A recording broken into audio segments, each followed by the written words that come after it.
Le ministre de la Santé israélien vient d'annoncer que l'interdiction de la GPA aux couples de même sexe, aux hommes célibataires et aux personnes transsexuelles serait levée le 11 janvier 2022.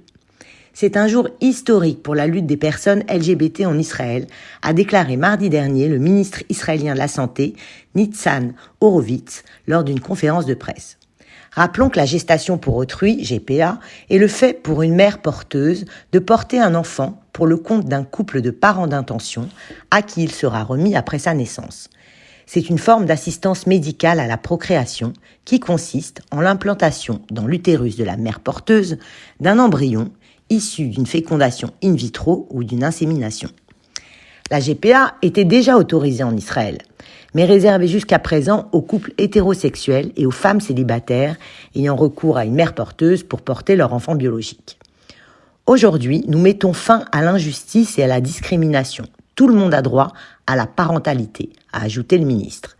Pour Nitzan Horowitz, la levée d'interdiction était aussi un combat personnel. C'est un jour passionnant pour moi en tant que ministre gay qui est bien conscient de l'exclusion et de la discrimination dont nous avons été victimes au fil des ans. L'ouverture de la GPA a fait suite à une décision de la Haute Cour du pays, survenue en juillet dernier, statuant que l'interdiction ciblée était illégale et devait par conséquent être levée dans les 6 mois. Une pétition avait d'ailleurs été lancée depuis 2010 dans le pays afin que les couples de même sexe aient la possibilité, comme les couples hétéros, d'avoir recours à une mère porteuse. Au niveau international, aucun texte contraignant relatif à la gestation pour autrui n'a été adopté. Plusieurs pays européens, dont la France, interdisent la GPA. D'autres pays, en revanche, l'autorisent, comme le Danemark ou les Pays-Bas. En France, la GPA a été interdite par la loi du 29 juillet 1994 relative au respect du corps humain, selon laquelle toute convention portant sur la procréation ou la gestation pour le compte d'autrui est nulle. Au-delà des problèmes juridiques qu'elle suscite, la gestation pour autrui pose avant tout des questions éthiques. Celles-ci ont été débattues par des citoyens, différentes institutions et des experts lors des États généraux de la bioéthique qui se sont déroulés en 2018. Selon le rapport établi, une grande partie des citoyens se prononcent contre la GPA.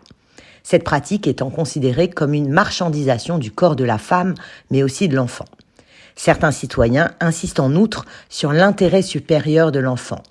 Or, selon eux, toute GPA implique un abandon de l'enfant par la mère porteuse.